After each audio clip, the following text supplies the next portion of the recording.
So, along with the step or the lesson of adding tension, polishing insights and adding tension is the very last step that you take when you're writing an insight or a single-minded proposition. And unfortunately, it is the section that often gets overlooked, but is so important. So I want to go through today, what does that actually look like? So here is two strategy insight statements. And they show the importance of how you write an insight statement. So the first one is product satisfaction arises less from inherent construction and performance than from consumers' internalized perception of personal utility. People don't want quarter-inch drills, they want quarter-inch holes. Now they are the exact same statement, but one clearly evokes an emotion and a visual to your brain, and the other kind of bamboozles you with business jargon.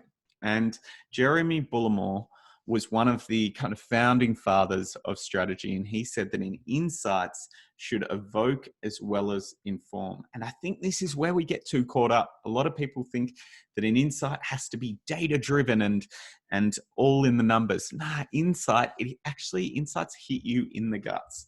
They make you think, oh, wow, that's really interesting. So we need to make sure that we do this. And I've got a simple formula for it where you write your draft. Don't worry about writing it perfectly the first time. Write the draft, and then you come back and you use rewriting techniques. This is where adding tension, or these two other techniques that I'm about to show you, come in as an important next step with the rewrite. The rewrite is key here with the insight statements, because this is what will make and break you as a strategist and can make your presentations entertaining versus the next person, and capture attention and engagement with the creatives. The final step is taking it shopping. So that's all about taking it out. Don't be too precious. Share your thoughts. Don't put it in a big presentation. That's the worst thing you can do. Make sure it's casual. Just drop it in a line, tell someone, or put it in a text message. Nothing too formal, especially when you're starting out with insights. Now, let me show you through an example. So I'm going to go with the example of a car insurance company, and their goal is that they need to sign up new drivers. And I did this with a group, and these are the kind of solutions that we came with after rewriting this rewriting technique. So the draft insight, or what they were trying to say, was no matter what the car, everyone's first car holds a special place in their memory. No matter what the car, everyone's first car holds a special place in their memory. Now, yet, like it, kind of true, it kind of interesting, not really grabbing me too much yet. So what we need to do is the rewrite. And the first way that you rewrite is to write like a comedian. Comedians have a very simple way that they look at telling jokes.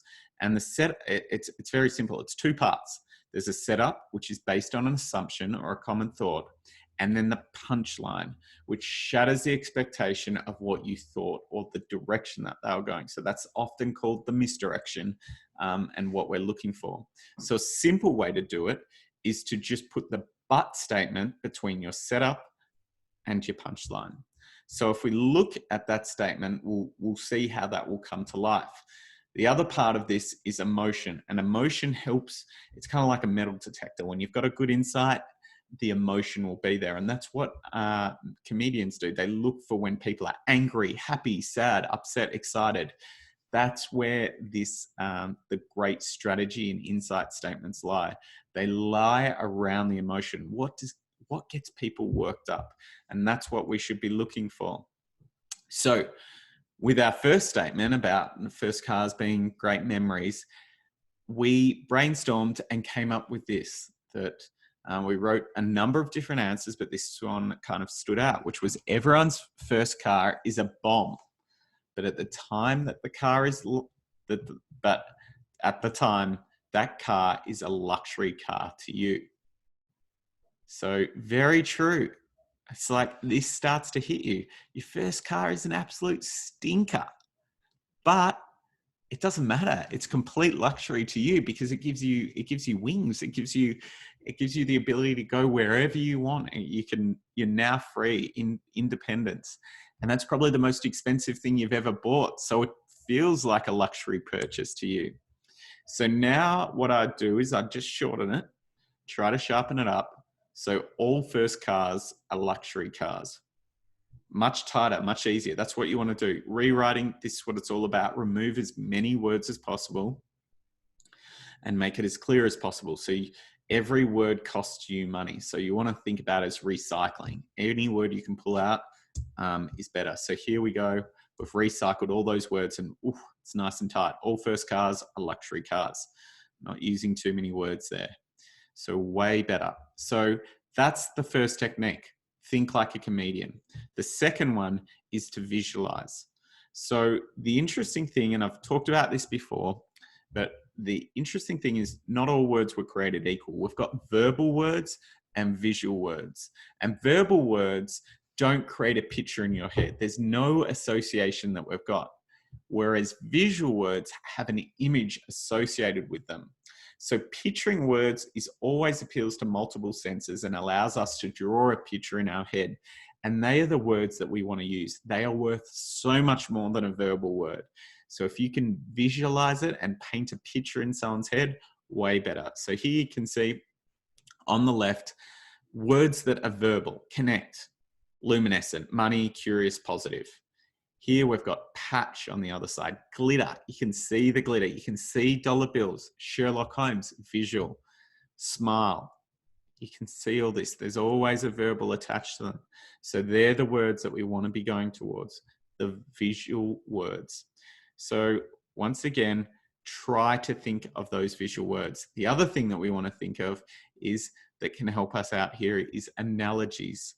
An analogy already has a lot of visuals attached to them. So if we can jump onto those visuals, then that's super helpful to help get a point across. So I'll always be looking for visual words and analogies to bring my case to life.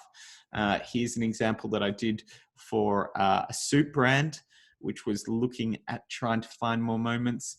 What we found was soup is the Gatorade of Netflix marathons. Gatorade, perfect. Marathons, all Netflix, all big visual words. We've got an analogy in here. Boom, beautiful. Helps kind of sell the creatives on what the insight is. So let's go back to our car insurance example. Here we've got all first cars are luxury cars. Can we make that more visual?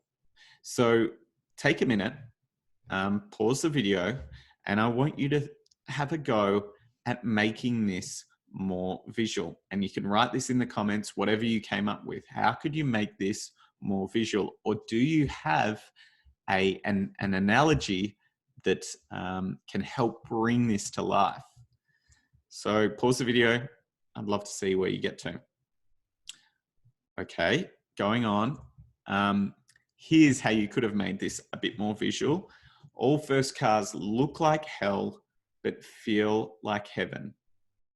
Everyone's got a nice visual in their head. They've seen enough paintings of and movie interpretations of heaven and hell that you know what that looks like. And you get it.